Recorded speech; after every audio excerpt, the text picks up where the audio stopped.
Hello and welcome to a very festive episode of TLDR's UK politics podcast, Starmergeddon. I'm your host this week, Georgina Finley, and I'm joined by TLDR's UK politics head elf. There we go. I knew it'd be Christmassy this week. That was great.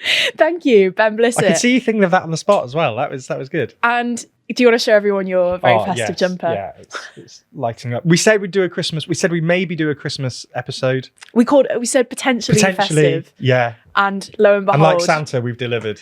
Let's go. Oh my God, that wasn't prepared. Or maybe it was. It really wasn't. That was really funny. If I'd prepared it, Let's just see how many Christmas puns we can shoehorn in there today. God. But if you haven't watched Starmergeddon before, then what a time to join. Yeah. Normally we do a main topic. We discuss a main topic in UK politics from the past couple of weeks. We then do a cabinet review where we talk about one of Starmer's cabinet ministers and then a final extra story. Today's format is going to be a bit different because it's a Christmas special. So we're actually going to be doing an end of year Christmas quiz. Everyone loves a quiz at Christmas. They do. Taking you through every month of 2025 in UK politics to just do a big recap of what's been quite a crazy year. Yeah. We're then going to do our cabinet review, but a Christmas cabinet review, where we'll just, again, look back at the year for Starmer's government, and we will then finish with some UK politics awards, which Ben and I have been spending some time thinking about, and some fun things throughout. So stick with us. If you're listening to this one, it might be a fun one for you to watch as well. So head over to YouTube if you're not there already. And shall we get into today's quiz? Let's get into it, yeah.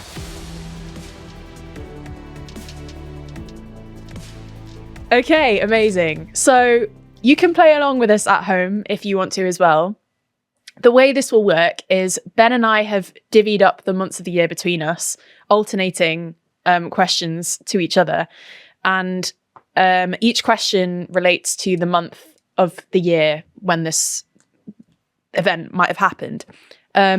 So if you want to grab yourself some paper and a pen, if you do want to play along with us and see if you can beat both of us, Ben and I will give each other 3 points if we get the answer straight away. And if we don't get the answer, we can ask for a hint. And then if we get it, we'll get 1 point. So I will be keeping score as we go along. And hopefully this will give us a bit of a way to have some chit chat about what's been going on in this crazy year of UK politics as well. So are you ready, Ben? I am. So we're going to start the quiz in January. So, okay, I'm going to go first, asking Ben a question. In January, who called for prison for Starmer in the first week of January 2025, following a week of online attacks against the British government? So they were calling for Starmer to be... They called for prison for Starmer. Well, I'm going to assume, I'm trying to think what was like the scandals that were going on in January. Yeah. I'm assuming this is something to do with the farm protest, maybe?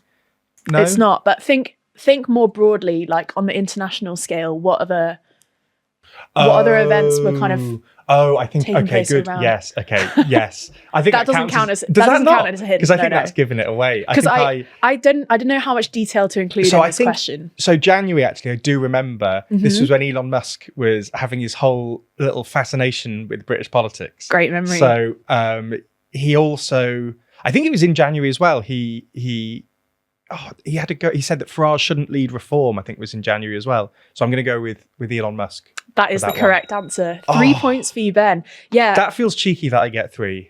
Nah. What, do you want to take yourself down to 2? No. It's easily giving. Let's. I think give me 3 points. Yeah, I'll give you 3 points for that. Yes.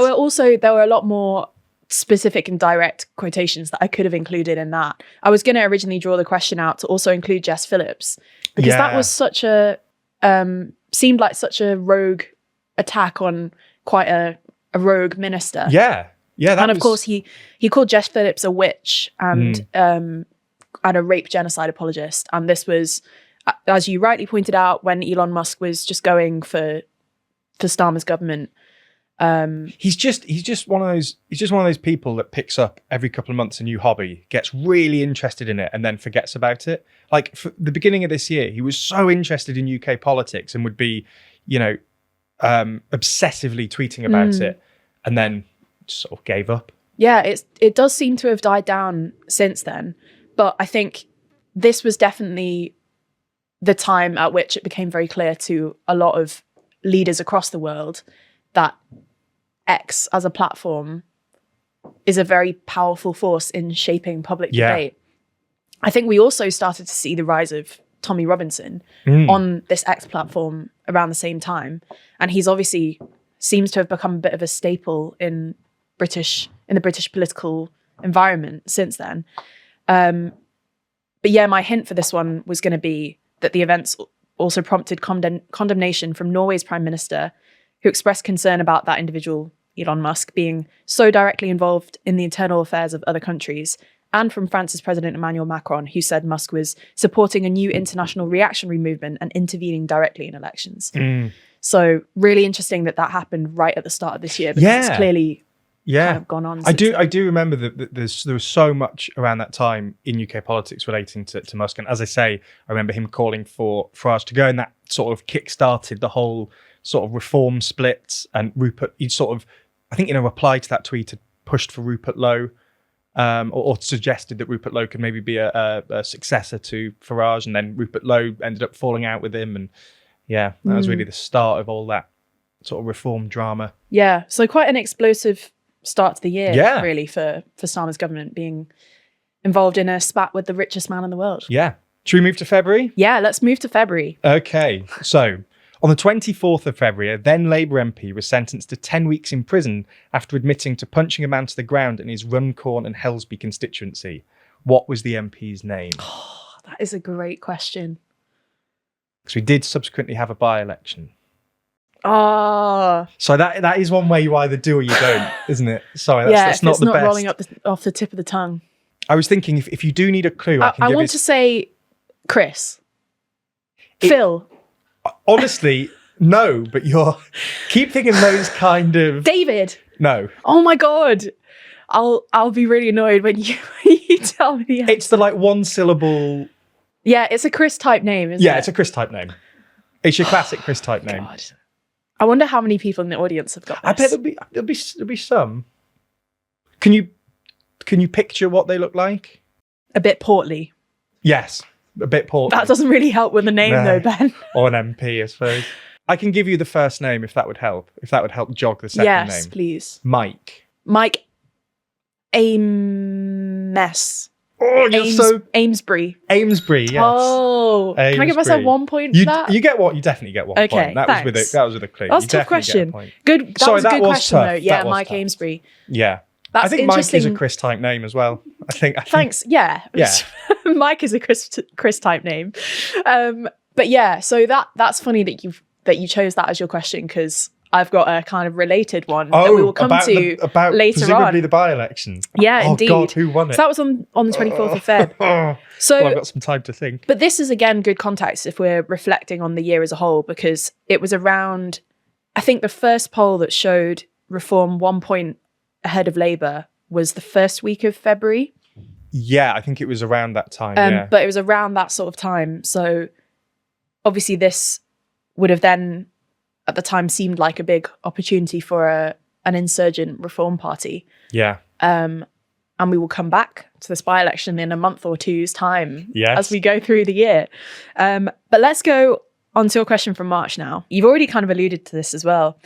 Which party imploded in March after one of its MPs lost the whip for allegedly making threats of physical violence towards its chairman? This was Reform. This was Reform UK, and the allegations were against. It was Rupert Lowe, wasn't it? No, it was against. Wasn't. It was against. Oh, sorry. It was Rupert Lowe who lost the whip. Yes. For making alleged threats of physical violence towards the Yusuf. And there was also claims that from 2 female members of staff at Reform that he had assaulted them as well, I think. Yeah, and there was this long internal party investigation, and I remember the sort of Rupert Lowe calling it like a witch hunt, and it was all got very messy.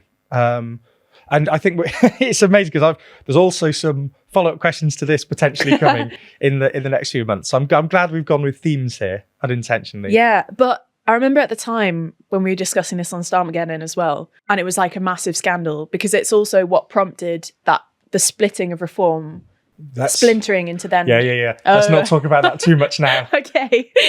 But I do remember at the time wondering whether this would be like a really big thing, because the whole reason that reform did so well in the election last year, managed to gain the seats they did and then subsequently rise, is because the Tories just completely imploded and couldn't keep the party together. And there was lots of talk when this sort of, these splits happened earlier in the year, as to whether reform was going to go the same way. You have a lot of really big personalities that have joined this really small party, and they've probably got, ideas of them being the most important figure in that party going forwards. So they're trying to figure out how do they make that happen. And I remember being convinced at the time that things wouldn't get better and that this would be the beginning of massive factional splits. And although we've seen them, it's been quite surprising that the party's largely held together. And although reform do seem to be in something of a crisis at the minute, it's not because of factional splits. Yeah, I suppose it works in their favour that because they have so few MPs, even losing one or two of them, if that were to happen, to new parties, it's not like they're going to start a movement and take a group with them, which you might see if, say, different parties were splintering off from Labour. I would argue that maybe as we've seen with your party, like, if anything, the factional infighting can be worse in a smaller party because, it only takes one big personality to leave for the whole party to be split. Whereas if you've got like a relatively popular like Labour MP splitting off, you've still got tons of other Labour MPs holding the ship together. That's an interesting comparison, actually, because, when you think about it, the amount of coverage that split, the Your Party infighting has received, media coverage, and the kind of tone of that coverage, compared to back in March, the reform implosion and splits and massive infighting. Whereas I think it's because Farage is the most important person in reform, whereas it's kind of Sultana and Corbyn that are both, they both bring their own things to the table, and you could make an argument that one figure rather than the other is bigger.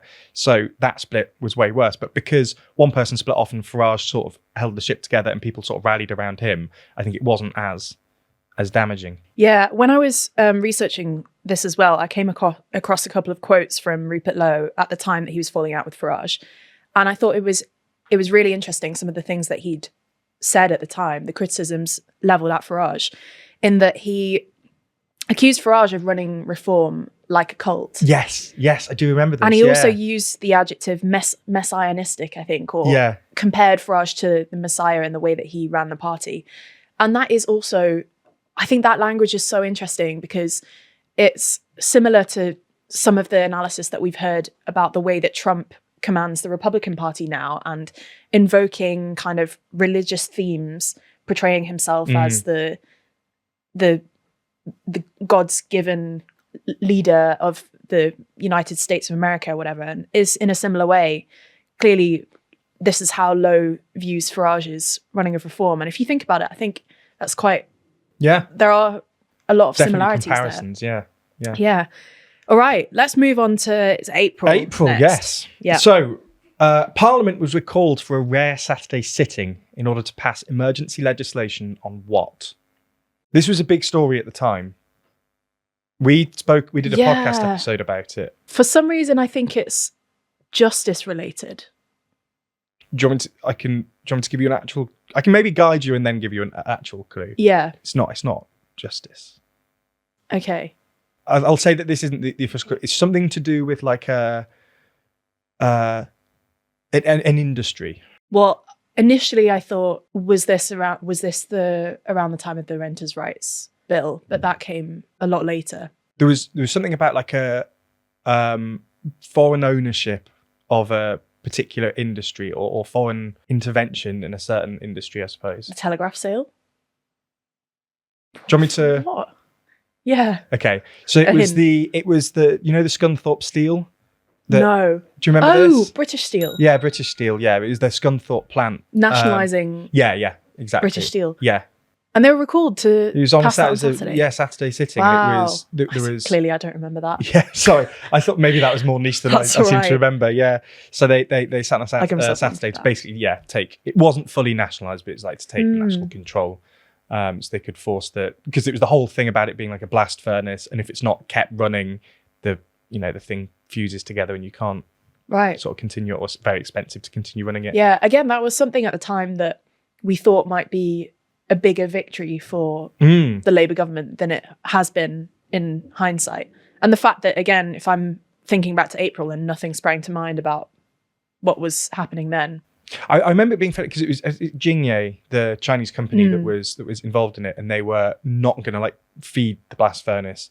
So that was, that was quite a big thing. I think from what I remember, Reform backed it as well, which was quite an interesting moment. They backed sort of national control over an industry, and it was all because it was one of the last like virgin steel plants in the country. So we sort of needed that, and that's a really important component in all kinds of sort of national defence programs. So it was quite a big moment. And then there was all the criticism of, is the fact that they're doing this on a Saturday just sort of like symbolic? They were trying to get particular make headlines. It look a lot interesting. Well, clearly it didn't work because I didn't remember it. We did do it. We did discuss it on the podcast. I do remember that. I do remember. But that's not. At the time. Fair enough. That was probably more niche than I was remembering it. That's fine. Okay, on to May. Which of course was local elections. In early May, Reform won 667 out of 1,600 council seats at the local elections. Yeah. The party also gained its 5th MP. Yes. Winning that by-election that you mentioned earlier by just 6 votes. Yeah. Who was it, and which constituency did they win? Was it Sarah Poshin? Is that a yes? Yeah. Okay. And was it Runcorn and Helsby? It was. Well done. Smashed it. Sarah Poshin, of course, who has had some negative headlines recently. Yeah, well, her maiden speech, she called on Starmer to, was it ban the burqa or something like that? It was. Yeah. And that also exposed further fractures within Reform. Because then I think Zia Youssef came out and said this isn't Reform policy. Yeah. So that was in her maiden speech in Parliament. And then, what was she said there was too many.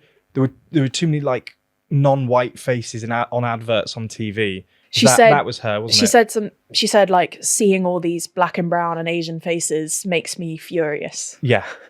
It's not good. It's and not Farage good. sort of did that sort of like I wouldn't have said it, but I get what she's getting at, was essentially his response. So it was that sort of I am trying to appease the people that are calling me to tell her off, but also it was I remember we briefly discussed it in the office, and even I said I know what point she's trying to make. I know what she's getting at. She's just phrased it in a really horrible way. So moving on to June. To June, yes. Oh, there's a real theme to this quiz. So, former senior Reform figures Ben Habib and Rupert Lowe separately established their own political groups. Can you name the groups? I can. I'm just trying to remember which one set up. I can give which you one. I think you can have an extra point with getting who was which. Advance UK is one of them, yes. And that was set up by Ben Habib? It was. Yes. Oh no, now I've briefly forgotten the other one, but it will come back to me. And the other one... Do you want to name the other person? Oh no, I've already told you the other leader is Rupert Lowe. Yes, yeah. And his party, The reason I said groups is because one of them is technically not up, but I mean, functionally it is, isn't it? And I can't even remember which one wasn't there. Is it? I think it was Rupert Lowe's that isn't a party. Oh man, I want to say Change UK, but I don't think that's right. It's something like Progress Forward. Oh man.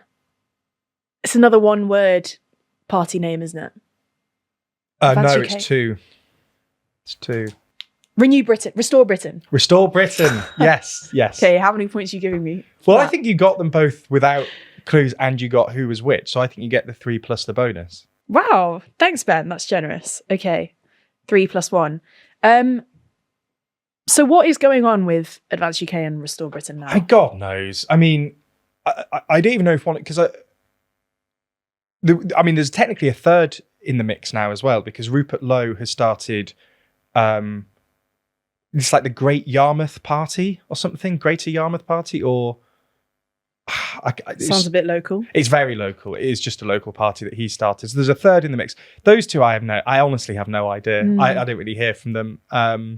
there was some discussion about them a couple of months ago and trying to sort of raise money, but they're both so individually focused around that one MP that started them, and they don't seem to have had any sort of mass appeal yet, that they don't really seem that relevant. Was it also around this time in June that Elon Musk then lent his support to...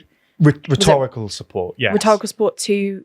Was it to Restore Britain or Advance UK? Rupert Lowe's? I honestly can't remember. I can't even remember which one it was now. But clearly, if it hadn't already become clear that he had fallen out with Farage somehow, yeah. Then he it made was by that this very point. clear. Yes. Okay, and June. That's the halfway point of the Do you want year to do a now. score update? Yeah, good idea. So you've got 9 out of 9. So I got far. 9 out of 9. You have. Bloody hell. I should have been more harsh, I think, with my scoring. Yeah, that's I might fair. have to knock one off at the end. Yeah. We'll see. Yeah. And I am on... It's a VAR decision. I am on 6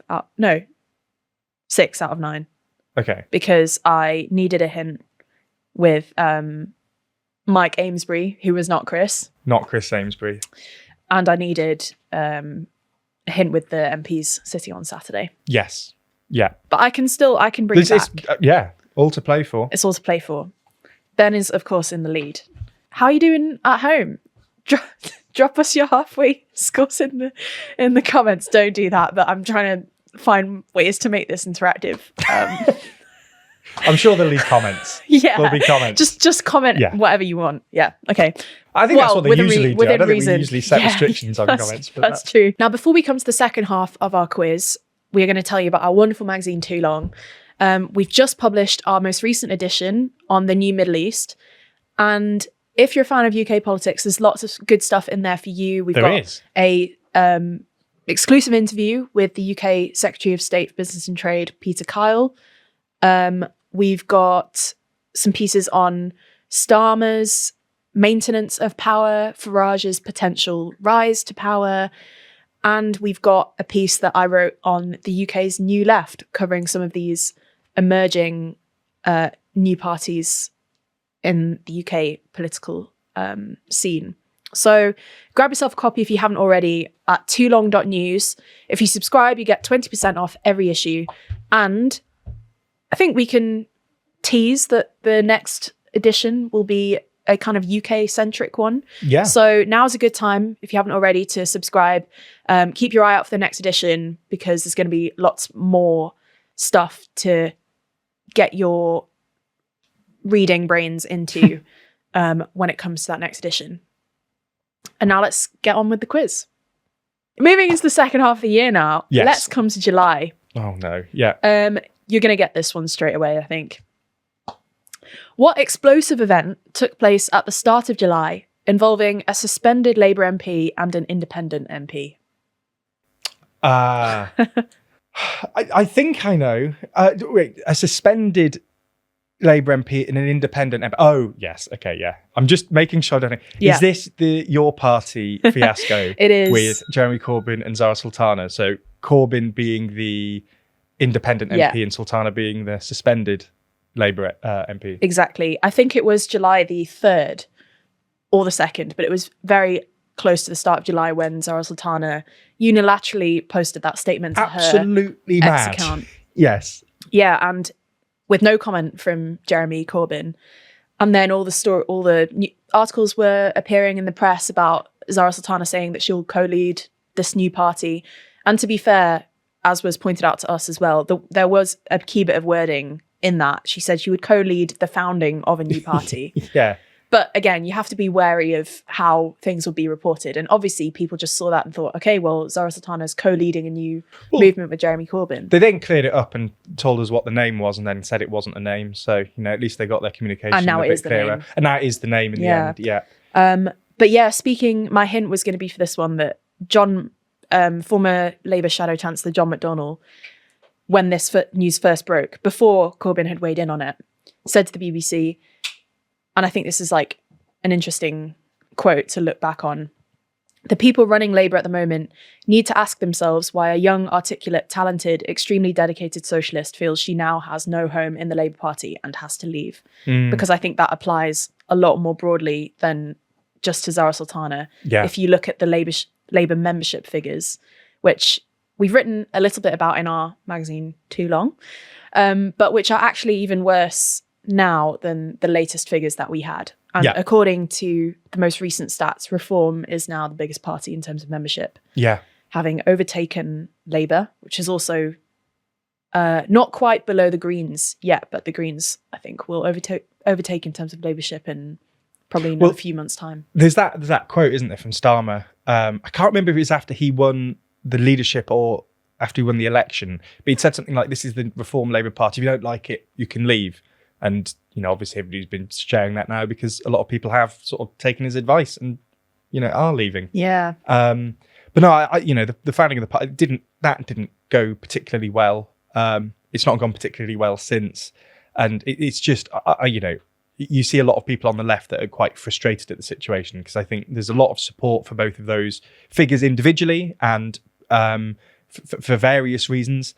And because of the way that they, you know, botched the founding of the party and subsequent, you know, conference and everything, it's probably not going to be the force in British politics that everyone was assuming it might be. Yeah, and I don't know if we will end up talking about this during the quiz, but it would be really interesting to think about how much better they might be doing had Zach Polanski not won the Greens leadership election in September, because that has thrown a massive spanner in the works for Zara Sultana and Jeremy Corbyn in a way that had that not happened, chances are they would have swept up a lot of those disaffected, more left-wing Labour voters. Yeah. Moving on to August. Yeah, moving on to August. So in late August, the then UK Foreign Secretary David Lammy met up with Vice President JD Vance. What activity were they spotted doing and what law were they reported to have broken? They were fishing. They were fishing. Were they fishing? Was it in the Cotswolds?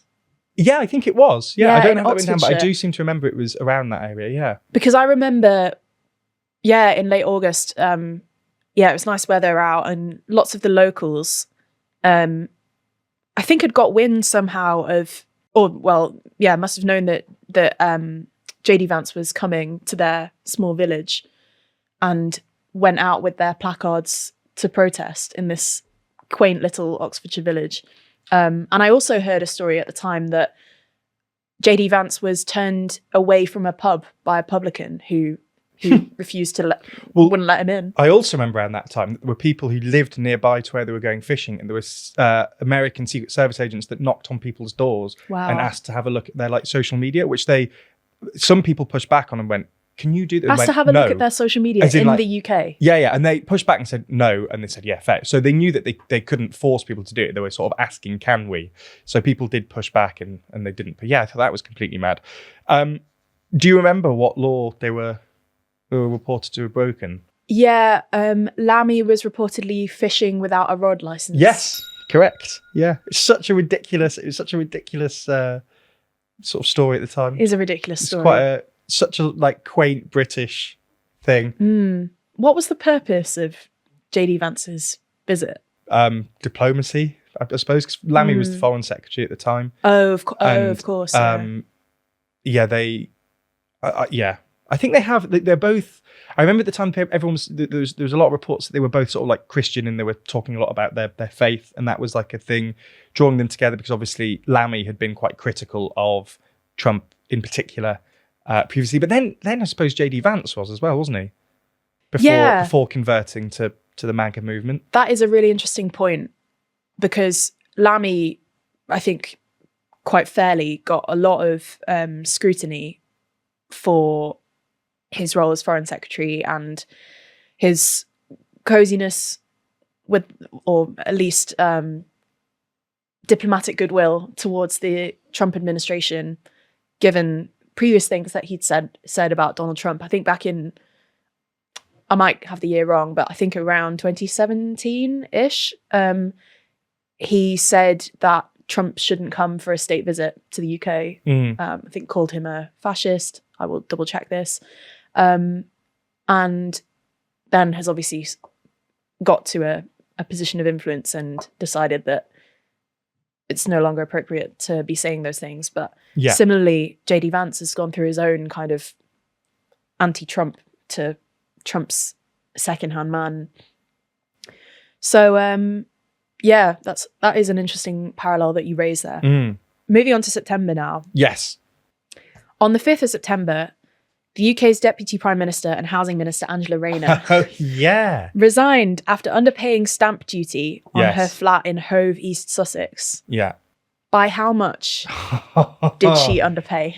Yeah, there was a time. If you'd asked me this the week or the weeks around it happening, I would have had that. I've got two figures in my head, and I don't know if either of them are right. Okay. Is it anywhere in the ballpark of £50,000? It is. Bollocks. It's not the second figure then. And it isn't £50,000. It's not.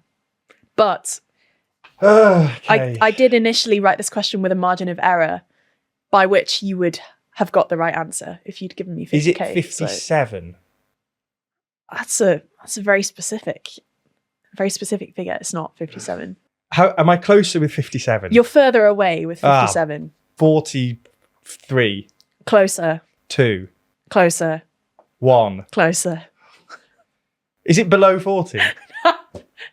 Why did you stop going down? I don't know. Is it 40? Yes. 40k is the right answer. Yeah, Why she did I think underpaid. 57? She underpaid in the region of 40k. She should have paid about 70k in stamp duty and paid around 30. Yeah, well, so 40 was as we found out with the cognitive test, numbers aren't my strong suit. Oh, great video, by the way. Good plug. Yeah, go and watch it if you haven't already. We tried Trump's. Really, it's a dementia test. To begin, could you flip over the piece of paper in front of you? This is the first part of the test. See if Is this already part of the test? What I'm going to need you to do is draw a line between the circles, going from number to letter in ascending order. So 1 to A to 2. Oh God, I'm actually going to struggle with this. So 1 to A, 2 to B. am I being an idiot? 1A, 2B. Oh my God, this is stressful. It's a bit too early for this. It's nice to know I'm doing better in a test this year. Yeah, it's not nice to know that you are good at. Nice to know that you can do your job, Ben. Yeah, that's what true. you're saying. This is true. This is very true. So what do I get points wise for that one then? I gave you 3, but that's way too generous. I'm going to give you. Yeah, I don't know if the person I'm competing with should be in charge of the scoring. I'm going to give you 2. Because I think that the harshness of scoring has changed now, you've realised. I'm going to give you 2 because I think 50k, you were very close. That's fine. I'll take that. And initially I did write this with a 10k margin of error. But I'm going to give you 2 because of how many guesses you had in between. That's fine. That's fine. Yeah. But yeah, we're getting quite close to where we are now. So coming into October. Into October, yeah. So on the 23rd of October, voters in Caerphilly elected Lindsay Whittle from Plaid Cymru to represent them in the Senedd. It is, though, one of the last elections for the Senedd to use first past the post. What voting system are they moving to? Oh. Yeah. This is the classic Ben question. This is so you. We love a voting system. It's So the Senedd elections taking place in May next year are using a different system to first past the post. Yep. I don't think I knew this. Oh. Is it single transferable vote? No. No. I mean, it's I don't know one the of the. Okay. It's one of the other. It's do you want me to tell you, or do you want to have another guess? No, you can tell me. It's closed proportional list. So it's.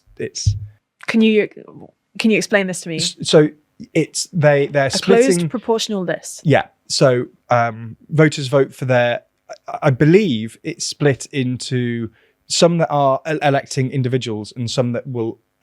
It's larger regions in Wales, and depending on how many votes the party gets, people higher up the list that is put out by the party will be given it will become a representative. So the higher you are in the list, the more chance you have of becoming a representative. So it's not like a direct link to the constituency. It will be. Depending on how many votes a party gets, you'll have that proportion of their list, selected as representatives. Why are they shifting? It's just more proportional system. So it'll be split into 16 areas for the 2026 election. Each constituency will have 6 seats in the Senate, which means 6 members will be selected from each areas. Political parties will list up to 8 candidates for each constituency. Independent candidates can also stand for election. You'll vote for one party or independent candidate. The seats are allocated based on the share of votes each party or independent candidate gets. For example, if a party wins 3 seats, the top 3 people on their list will be elected to those seats. Interesting. Yeah. And how is this likely to impact? Well, this is the big question as to exactly which party this might benefit. And obviously, it's the first time it's going to be used, and it's such an important election next year. So it'll be interesting to see exactly how Reform does with this. Obviously, in the actual Caerphilly by-election, they were hoping to win it, and they obviously increased their vote share massively, but they weren't successful, and it was Plaid Cymru that won the seat. So it's sort of tentative evidence that Reform didn't perform as well as they were hoping, but again, that's on the first past the post. So it's all sort of up in the air as to figuring out exactly which party it might benefit next year. Interesting. Thanks for that bit of knowledge. I didn't actually know that shift was occurring. So Yeah. I'll go and read up on I feel that. like some of my questions are quite a bit harder. Apologies. So they're a different vibe, I think. yeah. Okay, but moving on to November now. Yes. What is the Yantar and why was it in the news? The Yantar is a Russian ship that is going around UK waters, and it's doing some kind of surveillance, I think. Yeah. I'll give you And 3 points. we've sort of been turning it away? Yeah, Question mark. correct. Yeah, the Yantar is a Russian oceanic research vessel, in the words of the Russians, a spy ship, in the words of the Brits. And it's suspected of mapping undersea cables. Yes. I did. Okay, all if right. I'd thought more about it. That reaction, I'm not going to point off. You can have Oh two, my God. You can have 2 out of 3, not 3. Okay. Yeah, so it's been suspected of mapping undersea cables between the UK and Norway, of which there are about 60. Yeah. This is a very you question, by the way. It is It's it's a very me question. Yeah. And I remember I was actually not working this day, but I was on my way to a train to get a train, and I was walking past this hotel, and they had big TV screens up in the reception area, and John Healey was speaking on screen in front of big British flags at this podium, and I was like, what's going on here? Like, why is Healey giving a big speech? I haven't heard this before. So I kind of stopped and put my head in to see what was going on. And then, yeah, sure enough, obviously, predictably, this story got a lot of traction. Yeah. With people being like, Russian ships, I mean, it was just reading the comments on various news outlets that had published this story, with people being like, just shoot it down, bomb it, which you can't go that far straight away. There has to be some kind of processes. But yeah, this was kind of the first incident. It also shone lasers at RAF pilots flying above. Yes, I do remember that as well. Danger. Yeah. And then later, there was another story, defense-related story, about a vessel off the Dover coast, which had to be escorted away by Navy ships, I believe. But yeah, this is an ongoing issue. It's not the first time that Russian ships have been off British waters. But I guess considering the broader defense environment now, these incidents are becoming more concerning each time they do happen. Moving on then to December. So this is obviously this month. Yeah, I didn't have too much to go on here. So do you know which tech company has George Osborne said he's going to join? Oh, great question. OpenAI. It is OpenAI. Yes. Bang, 3 points. Come Simple. on. Doing a Nick Clegg. I was about to say exactly doing a Nick Clegg. Yeah. I was quite I think I chortled actually when I saw that headline. I can see that. Yeah. Yeah. I mean, best of luck to him, I suppose. Is that how we're ending the quiz? Best of luck to him. Yeah. I don't know what George Osborne is going to bring to OpenAI, but I'm sure What was the Nick people. Clegg going to bring to Meta? Yeah. It's just former politicians looking for work, isn't it? Shows you how bad the employment environment is. Yeah. I really cannot see George Osborne at OpenAI, but we'll see. We'll see. There's not too much to say on that one. Might end the same way as Clegg and Meta or Facebook as it was then as well. Yeah. Let's hope. Yeah. So total scores on the Yes. doors for the second round. Ben has got 7 out of 9. You dropped 1 point for My reaction. your reaction. Yeah. And you dropped 1 point for the Rayner housing Oh, question. But yeah, you were of very course. close with that, to be fair. And I have got 6 out of 9. So overall, we've got 15 for Ben, and I've got 12. So congrats, Ben. Yes. I will admit that in hindsight, my questions were more difficult. They were a bit more niche and They were a specific bit and more niche, domestic. yes, but that exactly. checks out. Yeah. You know, and mine were a bit more international, but that also checks out. Yeah. So there we have it. That was our Christmas quiz of 2025, and a good way to take us through the events of the year. I'd love to see how everybody else did as well. So let us know how you did in the Yeah, if comments. anyone got full marks, that would be Yes. very impressive. Yeah. And also very Then you get to shameful replace upon us. us. Yeah, Exactly. Yeah, that's the rule.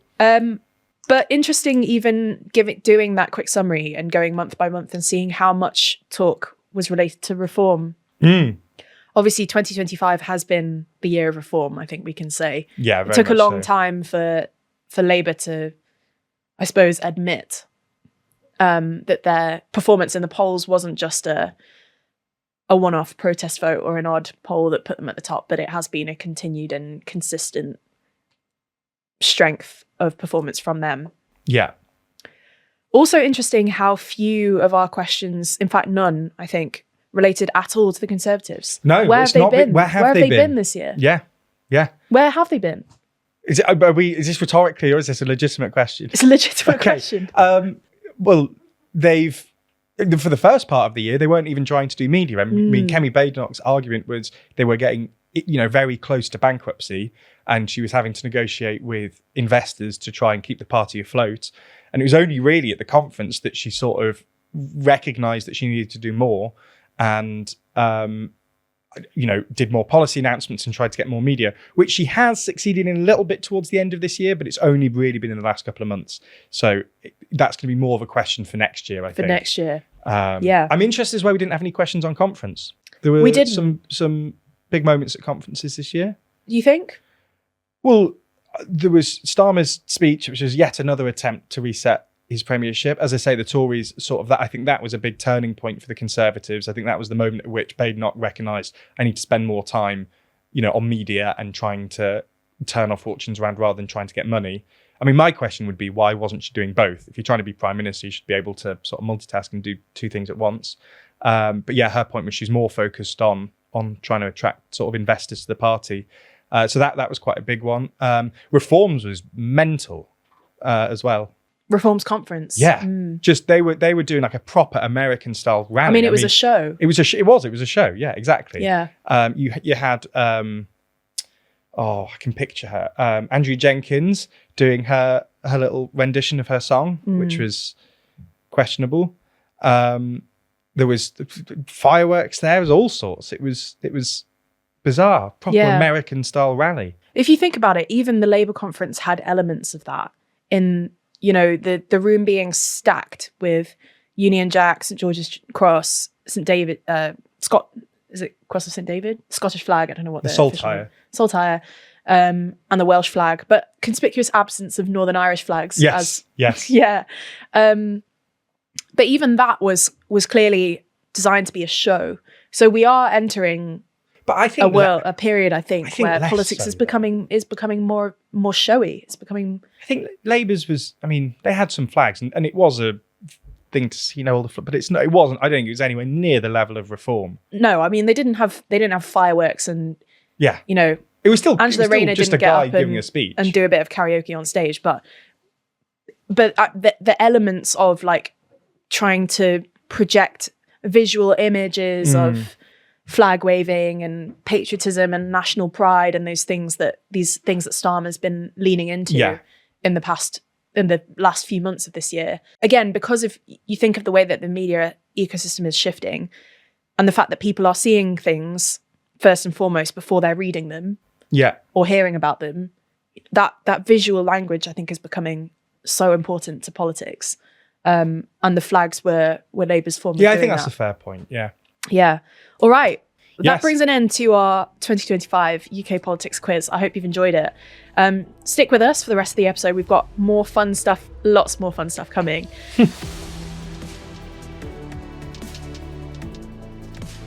Now we come to the next part of our podcast, which is our cabinet review. But instead of focusing on one specific cabinet minister from the past couple of weeks, which is what we normally do, this time we're going to do a review of the cabinet over the whole year. And of course, there's been one reshuffle, I think, in this time. But I guess, Ben, if you've got one name that you might want to pick out for someone who's done either a conspicuously good or conspicuously bad job in the cabinet. So my answer is Rachel Reeves. And the reason I'm bringing this up is because before the budget, there was so much speculation that, so my thing is that she did a good job, but that was only based on the expectations prior to the budget. So, wow, this is a hot take. Well, no, my point here is that there was a lot of speculation leading up to the budget that the budget could be a crunch moment for the government, that if Rachel Reeves gets it wrong, the pressure on the government increases significantly and we could even see some leadership challenges. And I think that she walked quite a fine line there. Again, I'm very aware that there'll be people watching this, and I completely agree with the argument that there was a lot in that budget that was probably not ideal. There was a lot in there there was a lot more that she could have done. There were certain people that she targeted there that she maybe, could have put more effort into, not, etc. However, considering the situation that the government was in prior to the budget, considering the pressure that was on the government prior to the budget, she managed to, throw a bone to the left of the Labour Party with the mansions tax, which I think managed to keep that rebellion stemmed enough. She didn't actually end up increasing the rate of income tax, despite previous suggestions that she would, and how negative the reaction would have been had she done that, not only because of the pressure that would put on more working people, but also because that would have broken a manifesto promise. As I say, I am aware that there were other bits in the budget that people aren't happy with, but my main point here is that it was a moment of high risk for the government, and they managed to navigate it well enough that there wasn't any significant backlash to the point that we saw leadership challenges. So it's a tentative. It's my point is that it's not. I'm not saying that she was overwhelmingly successful. I'm saying that she's in a very difficult position and she managed to survive it. I think that's a fair assessment in that she has managed to survive it, and there was talk of potential ousting of Starmer and or Reeves if the budget wasn't well received by the Labour Party. But I think even if they didn't raise income tax specifically, freezing the income tax thresholds is tantamount to, well, it's been, the media likes to call it a stealth tax, in that if you're drawing more and more people up into those higher tax bands as salaries rise, then people are still paying more of their salary to the government. And I think the public have been, that people's eyes are well open to this. Completely agree with that, yeah. Personally, I think I was disappointed by the mansion tax. I would have liked it to have gone further. So, sorry, very, very quickly on this. This is my main thing. The mansion tax brings something ridiculously small. I think it's like £500 million into the Treasury. So in terms of its actual fiscal impact, it's low. It doesn't make that much difference. But the inclusion of it sort of at least signaled to the left and was like it was a bone being thrown to the left of the party that we are going after the wealthier, etc. So just I am aware of that, and I do agree that it could have gone further. And if we're actually talking about the impact on the economy, it's quite low. But in terms of what it did, which is that it stemmed that left wing rebellion against her, that was its purpose in the budget, and it sort of served that. Yeah, I suppose again in the short term, I accept the argument that we haven't seen a massive backlash to the budget because of probably the lifting of the two-child benefit cap and possibly this mansion tax as well. But even if it's quietened the uprising for now, I think the sentiment is still bubbling there, right? And this felt to me like another budget where Labour has just tinkered at a few things, thrown a couple of bones to just smooth things out for now, but without actually making enough of a significant move in a direction to sustain that support among those MPs and party members going into next year. I do agree with that. Yeah. I think that's a completely fair characterization. I would say that the pressure being put on them at the minute doesn't solely stem. In fact, I think it mainly stems from other factors at the minute, particularly Starmer's leadership of the party and failure to act elsewhere. I think that the pressures on the government don't come from the budget at the minute, mainly, maybe a little bit. But yeah, so I just, again, want to make really clear, I'm not in any way suggesting that the budget was even that good. It was just the fact that it was a huge amount of pressure before, and it was the commentary before the budget was just that that might be the moment that the rebels decide to strike, and she managed to at least avoid that. And in terms of bad cabinet ministers, interesting that you've gone for Reeves as a good one. I didn't prep this. It was just sort of on the spot opinion. I think people in the comments will have stuff to say about that, but we'll see. Which is why I'm really heavily caveating this. Yeah. In terms of bad cabinet ministers, though, who do you think has underperformed, or who do you think has been consistently bad? If you were Starmer in charge of your cabinet, who would you have it in for? Starmer. You should interesting. Yeah. Okay. Oh, like if there's one person in the government that is underperforming, it's Starmer. There were other ministers that I don't think are doing particularly well. I think Wes Streeting, the fact that there's been so many doctor strikes and he hasn't managed to get on top of this. And the defence that people put in for Wes Streeting is, the waiting lists are going down. The decline has started. It's still, the waiting lists are still huge. It's still millions of people long. It's not, we haven't turned the tide on that, but there's still huge frustration with resident doctors over things like working condition, over specialty training places, to an extent, but less so in these particular strikes on pay. So I think Wes Streeting hasn't been doing particularly well. But again, the main person here is Starmer. We've been saying, the media's been saying, everybody's been saying for the last year and a half that he needs some sense of direction with his government. And this year we've seen God knows how many resets, how many new promises, how many new speeches to try and set a new direction. None of them have worked. Nobody knows what he stands for. There's no sense of direction with the country. There's no sort of faith being put in him that he can turn anything round. I mean, the reason, one of the big reasons that the Labour Party won the election last year is that no one trusted the Conservatives with the economy anymore. After 14 years, started with austerity, and then the Liz Truss mini budget, and then failures to deal with increases in tax under the Sunak government. We've seen in the last few weeks the Conservatives actually overtake the Labour Party on trusting the economy again.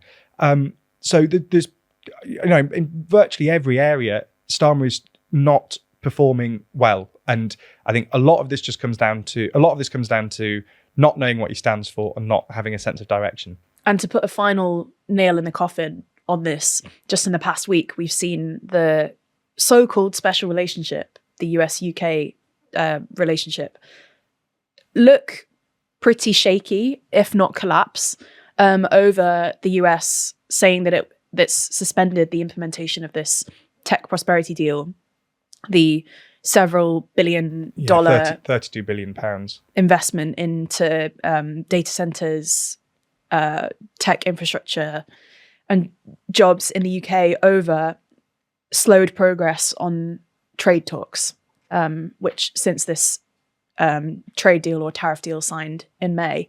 And this has always been one of the few political assets that most people could agree Starmer has, in that he's maintained successfully a good relationship with Donald Trump and has been credited with being one of the few, if not only, European leaders to have kept Trump on side in terms of supporting Ukraine, in terms of recognizing the importance of the transatlantic relationship between the US and Europe. And even that now appears to have frayed. Of course, at the same time, we've seen Trump launch a $5 billion lawsuit against the BBC. Yeah.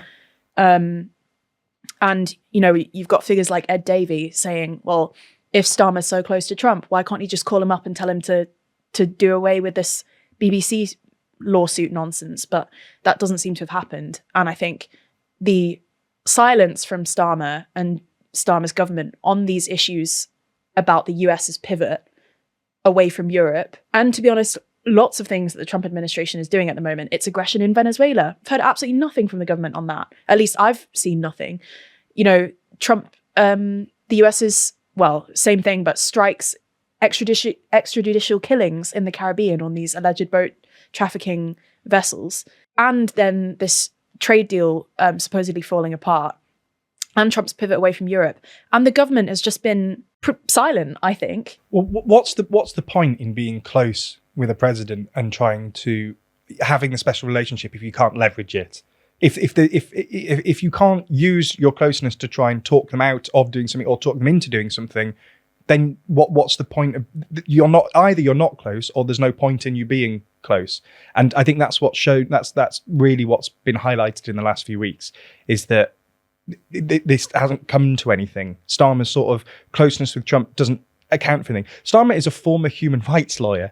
Like, as you say about the extrajudicial killings in Venezuela, like he's cozying up to someone that not is, in Venezuela, sorry, off the coast. Yes, sorry, apologies. It was with the boats. So yeah, these extrajudicial killings off the coast of Venezuela. He should be able to speak up about that. That, you know, he's a former human rights lawyer, but he's not doing that either because he wants to stay close. But if he does want to stay close, what for? Yeah. Because we're not getting preferential treatment. And not only this, but this kind of continuation, in my opinion, of the Brexit myth that leaving the EU would allow the UK to chart its own path in the world, to strike its own extra deals, to possibly lean closer to the US, which now looks like an extremely unreliable partner, if partner at all, and not active enemy. But Starmer has also maintained this red line that Labour had since their election manifesto of not re-entering the EU single market, not actively getting closer to the EU on trade, even if that cooperation has become closer in terms of diplomacy, foreign affairs. But, you know, Starmer is now, it feels like such a classic Starmer dilemma, or not dilemma, but just crisis of doesn't want to go this way, stuck. Yeah. And immobile. And that is, to me, how Britain feels at the moment under Starmer's leadership. I just got one very quick thing to say about this, and it's just about the Trump thing. And I know you're going to laugh with the start of this, but hear me out. I think there's a good comparison here to be made with Harold Wilson in the 60s. I just want to make this very, very quick point. It's a very, very it's valid. There was the Vietnam War going on at the time. He'd didn't commit any troops to Vietnam, but rhetorically supported the US. So he maintained the special relationship. What he got from doing so is huge amounts of money from the Americans in order to keep the British economy going. So he'd frustrated some on the left of the party for, you know, giving rhetorical support to Johnson in the US. But he got something back in return, which was money to keep the economy going. Starmer is doing the first bit. He's giving rhetorical support he's supporting the US, he's supporting Trump, but he's not getting that second bit. He's not getting the money. He's not getting the tangible benefit to the UK. So that you know, it doesn't work if you're giving and not getting anything back. And that's what Starmer's doing with Trump. And that's why this, you know, this thing that everybody thought he was doing really well at the beginning of the year, because he was getting on really well with Trump, that we'd see some material, you know, benefit back from Trump. We're not getting that. So that seems to have failed as well, as with many other things in his premiership. So, yeah. Wow, damning indictment. The head of the cabinet has been our biggest cabinet loser of the year. Yeah, apparently. I think that's fair. Yeah. But to move on to a more lighthearted bit of this episode to finish on, we're going to do some UK politics awards for just a few things throughout this year, and we're then going to finish with some memes. So stay with us. We haven't really prepped this bit, but I've got a few, 2 or 3 awards that I think we should each nominate someone for. Okay. Firstly, opposition figure of the year. Yeah, I think there is. Well, so there's for two. Me, there's one winner. There's 2 you could go with, but I think the one I'm probably going to go with the one that you're going to go with, which is Zach Polanski. Oh, no way. I think, well, Nigel Farage is presumably the other. Okay, go on then. Make the case for Zach Polanski. Well, I think it's weird because I almost don't class Farage as an opposition figure because he's so far ahead in the polls. He's almost like, but he is an opposition figure. So yeah. You want me to make the case for Zach Polanski? Yeah. He's the Green Party, as you know, historically has never polled out, above 10%. And there was talk after the election last year that them reaching 8 or 9%, having 3 or 4 MPs, that was like the high point of the Greens. The fact that he's managed to take that up to 15%, it's still rising. The fact that he's managed to gain the amount of media attention that he has. And as we've said multiple times on this podcast, one of the main things an opposition leader is gaining attention. I think that's really incredible. And the fact that that's happened so recently as well, that he's not had that much time to do this, and that massive rise has come in 2 or 3 months. I know that we're sort of comparing to Farage here, but that took Farage quite a while to achieve. He didn't immediately rock it up.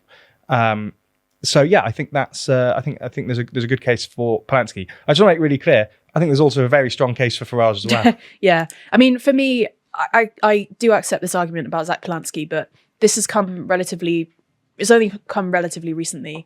In the past few months. And if I'm zooming out and really thinking about the year 2025 in UK politics, no one comes close to Farage in terms of dominating the narrative, upending the political system that we have, where we now have essentially multi-party politics downstream of Farage, the rise of Farage. And so many, if you take it back even further than that, Farage has been influencing UK politics in massive ways since at least 2015-16, if not further backwards than that. And so many of the crises that the UK is facing now are, again, downstream of the things that Farage has made happen in one way or another. But I think 2025 specifically began, in January with Labour and Reform effectively neck and neck. And I remember from talking to friends in politics at the time that there was a lot of resistance for kind of liberals, in the sense of you believe in liberal democracy, wherever you lie on the left to right spectrum there, wanting to just see this as like, oh yeah, this is just a protest vote, it doesn't matter, it's not going to change anything, they'll stay neck and neck, we don't have to worry about it. And I remember at the time feeling completely the opposite. I remember thinking, no, like this is going to continue, and Reform are going to be so much higher in the polls than anyone, who believes in liberal democracy wants to think at this point. And that has happened, and they have remained consistently. I mean, they've topped the polls since January. Yeah. That is absurd. Yeah. And it took until September for Labour and Starmer to accept that Reform are now the de facto opposition, because they've, they're well ahead of the Tories in the polls as well.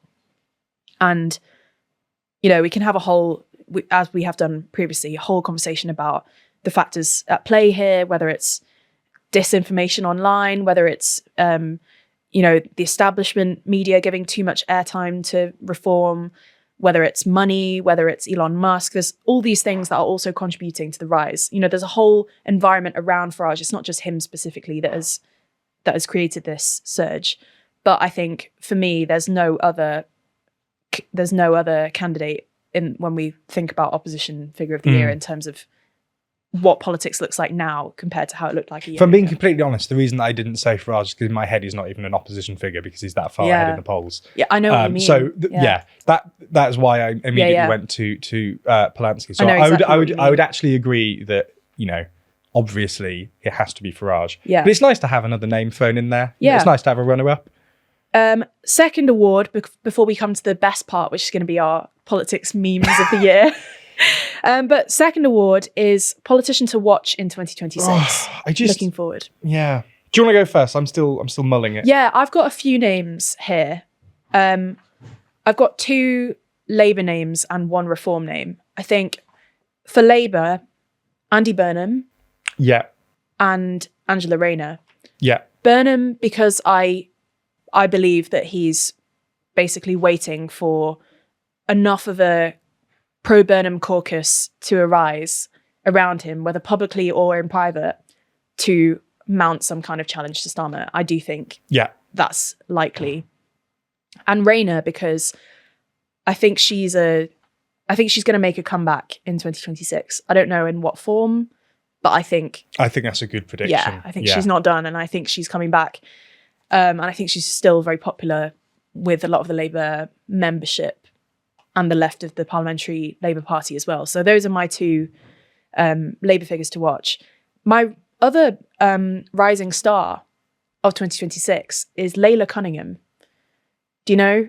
I don't think I've heard of her. So Layla Cunningham is a Reform councillor in Westminster, but she's recently come out as a big media performer. She's really good. She's very slick.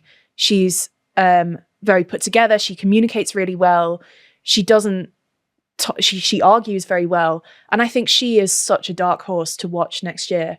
Do you think she'll be selected for a by-election if one was to happen? That's a really good question. I hadn't even thought about that specifically, but I could for sure see her, becoming an MP. I mean, is she like if she's a councillor, is she like younger? Is she like a? No, she's in. I think she's about 50-ish. Okay. Possibly a bit older than that. But she looks younger, and she's got a kind of youthful energy about her. She also, in August, along with the other, the female Reform MPs, set up Women for Reform. Yeah. Which is this new pressure group or network, whatever you want to call it. But Layla Cunningham, I think, is one to watch, not just because she's a good communicator and she's been doing a lot of video things, a lot of interviews on the BBC and broadcast TV, but also because she has a background that makes her almost immune to the sorts of attacks or criticisms that you might be able to level at, like Sarah Potchin, for example. Yeah. Layla Cunningham, her parents were Egyptian immigrants to the UK in the 60s, and she's Muslim, according to her Wikipedia page. And so she also, you could see that being a real asset to Reform, because the minute someone tries to accuse Reform of being Islamophobic or, whatever, they can say, they can just put Layla Cunningham up to say, we're not, because I'm a Muslim and I'm a woman and I'm in Reform. Yeah. So she's going to be really useful to them in that regard. I hadn't heard of it. It's a great answer. It's a really, really good answer. Yeah. And so for you, any rising stars? I mean, nothing. Honestly, I think Angela Rayner was a really good shout. I think you are completely right. I don't think we've seen the last of Angela Rayner. I think that she will. I would find it very difficult to believe that she won't be either back in cabinet or in some senior position next year.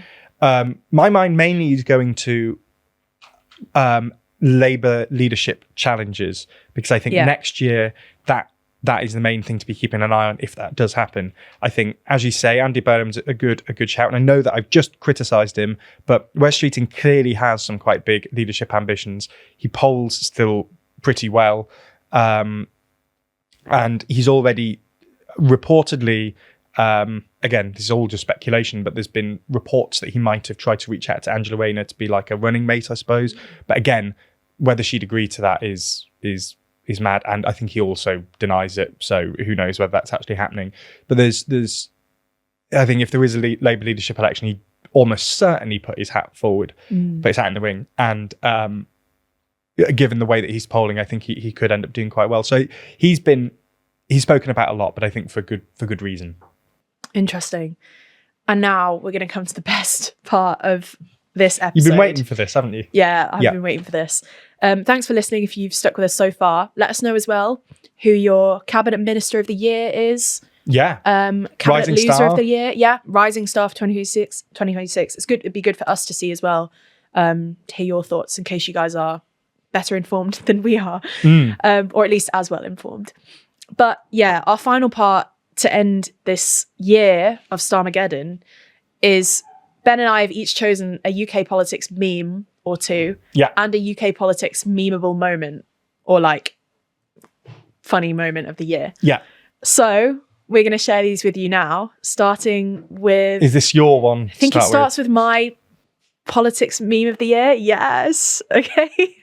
Are you ready, Ben? I'm so ready. Let's see if I recognise this. Is this a new one?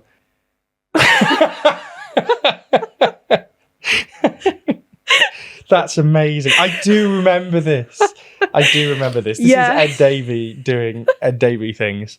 Do you want to read it out for the audio listeners? Yeah, so my politics meme of the year is actually a meme supplied by none other than the Liberal Democrat leader himself, Ed Davey, in response to Elon Musk, who, as we've spoken about already, has been, sticking his fingers everywhere in UK politics over the past year.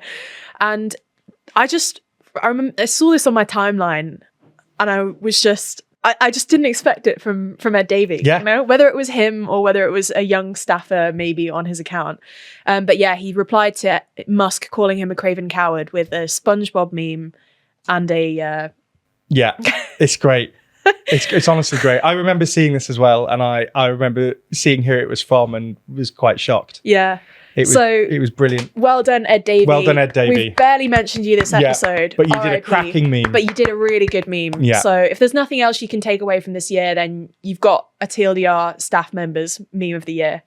And who doesn't want that award? And who doesn't want that? But I also had a runner-up, which we're going to share as well.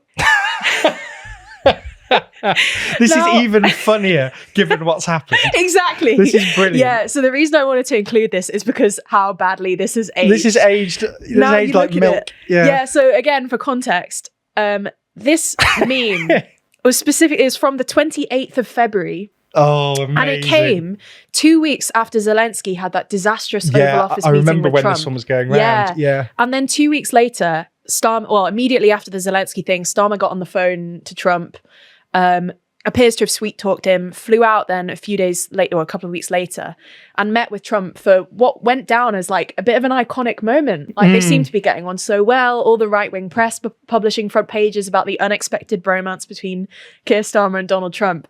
And then this meme, or versions of it, were going round on the internet.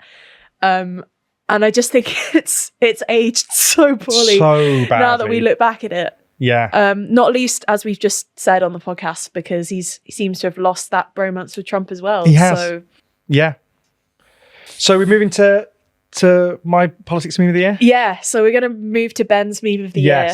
So this was more of a meme format than an individual meme. So this came from the Labour conference. So that was Starmer listing things that are Brits. So painting a fence, running the raffle, cooking the halftime orange. The halftime orange got some pushback because no one knew what the that was, which is fair, and I still don't.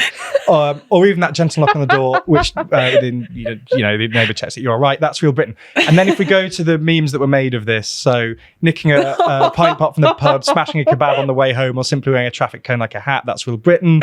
There's saying, "What's the matter, lager boy? Afraid you might taste something." That's real Britain. That's a personal favourite. So it was I thought it was a good meme format from the Labour conference. Yeah, cutting the halftime orange.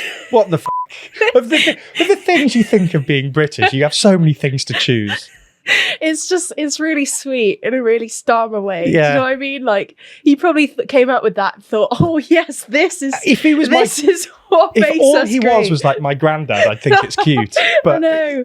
Oh, poor Starmer. I know. And for context, Ben, cutting the halftime orange, I believe, stems from the days when people would play football matches, or kids would play football matches with the dads on the sidelines or whatever.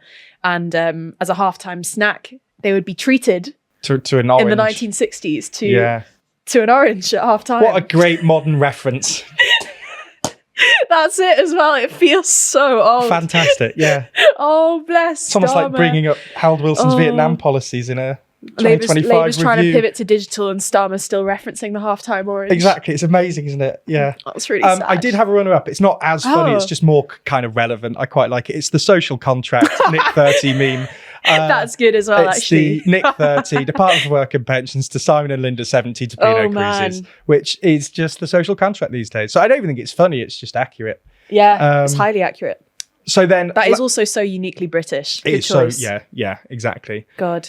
So are we moving on to your politics moment of the year? So we've now got politics moment of the year / memeable moment. And this is mine. United Kingdom. Where's United Kingdom? Where's your Oh, yes. Yeah. Is everything going good? And then Starmer thinks he's going to talk. These people all came in like 20-minute notice. And I think it's fantastic. Oh, and we have so so many bad. others. The And awkward so walk many others. And, it's such a compliment to what we're doing. Oh, that's so bad. I forgot about that. Again, That right there is just a summary of Starmer, isn't it? yeah, and again, it fits in so nicely with everything we've been talking about on this podcast, where special relationship, Trump Starmer bromance, and then he just gets called up and You can snubbed. see him getting ready to speak and sort of like Yeah. standing in position, and then Trump just stands right in front of him and he has to sort of slowly walk back. Yeah, it's a painful watch. It's Painful. painful. It is painful. That's my memeable moment of the year. And do you have one or two? I have one and a runner-up, I think. Yeah, Yeah? I do. I can't Okay. remember what my runner-up was now. I'm excited. Yeah. So this was my moment. So this is...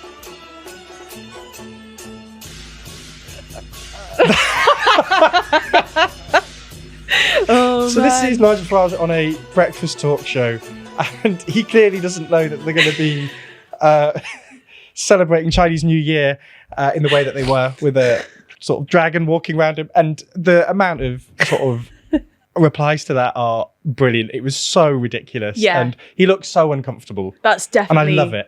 Definitely the politics moment of the year. I love for it. me as well. I think. Yeah. I actually, to be honest, I actually sent this to Scarlett as my moment Did of the you? year. Yeah. Oh, and then she was like, "Oh, Ben's already I've already submitted done it." it. I've But it already just done goes it. to show clearly there's It's- unanimity. It is amazing. Oh, that's really funny. And then I think I had a runner-up, which was, yes, this was my Oh. favourite. David Lammy, he was the Foreign Secretary at the time, I think, and he went to Parliament in and around Remembrance Day and he didn't have a poppy. And what I find so brilliant about this is that clearly he made a calculation in his head of what is less embarrassing for him, and he decided to ask an MP sat around him to lend them his poppy. The issue was that it was an RAF veteran, and it was an RAF specific poppy, which made it even worse that there were replies saying that he sort of nicked an RAF veteran's poppy, in Parliament. It was just the hilarity, just brilliant. It was absolutely ridiculous. There you go.